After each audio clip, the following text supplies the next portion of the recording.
বড়সড় আঘাত হানল মাওবাদীরা। ফের ঘটনাস্থল ছত্তিশগড়ের সুকমা। মৃত্যু হলো বেশ কয়েকজন সিআরপিএফ জওয়ানের। প্রায় ৩০০ জন মাওবাদীর দল ঘিরে ধরে হত্যা করল জওয়ানদের।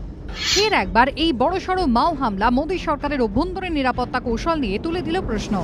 সূত্রের খবর, সোমবার দুপুর ১২টা ২৫ নাগাদ হামলাটি ঘটে সুকমার বুরকাপাল চিন্তাগুফা এলাকায়। সেই সময় প্যাট্রোলিং চালাচ্ছিল সিআরপিএফ এর ৭৪ নম্বর ব্যাটালিয়নের জওয়ানরা।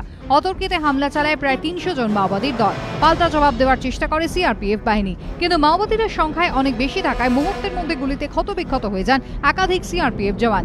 এনকাউন্টারের খবর পাওয়া মাত্র অতিরিক্ত বাহিনী ঘটনাস্থলের দিকে রওনা দেয়। আহতদের দ্রুত তুলে আনতে পাঠানো হয় হেলিকপ্টার, কিন্তু এরই মধ্যে লাফিয়ে লাফিয়ে বাড়তে থাকে মৃতের সংখ্যা। हम लोग पोजीशन लेके बैठे थे, उसके बाद अचानक फायर आया। लगभग 300 स्ट्रेंथ थी नक्सलियों की, मिलिट्री दल की, ब्लैक यूनिफॉर्म में थे सभी। उन्होंने हमारे पास आधाधुंध फायर किया, फिर हमने उनको जवाबी कार्रवाई किया।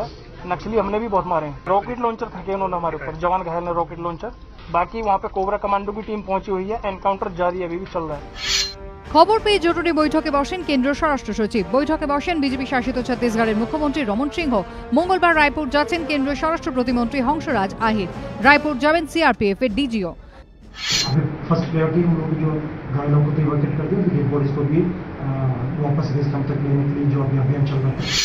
ঘটনার কড়া নিন্দা করে টুইটার হ্যান্ডেলে প্রধানমন্ত্রী লিখেছেন, জওয়ানদের এই বলিদান বিফলে যাবে না। মাওবাদীদের কাপুরুষোচিত হামলার তীব্র নিন্দা করছি।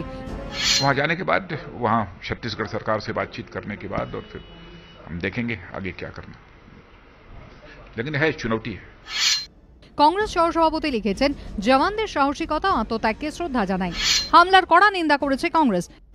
हम उम्मीद करेंगे कि केंद्र सरकार इसके ऊपर तुरंत कार्रवाई करेगी। और वो माओवादी हैं तो उनके खिलाफ जो भी उचित कार्रवाई है वो उचित कार्रवाई शीघ्र होगी। মমতা বন্দ্যোপাধ্যায় টুইট করেছেন, ঘটনায় গভীরভাবে মর্মাহত। এই হিংসাত্মক ঘটনার তীব্র নিন্দা করছি। কিন্তু কেন বারবার এভাবে মাওবাদীদের হাতে প্রাণ হারাতে হচ্ছে সিআরপিএফ জওয়ানদের? সুকমার মতো মাও উপদ্রুত এলাকায় কিভাবে ৩০০ মাওবাদী জড়ো হলো, অথচ কেন্দ্রীয় গোয়েন্দা এজেন্সি কিংবা রাজ্য পুলিশের গোয়েন্দারা কোনো খবর পেলেন না?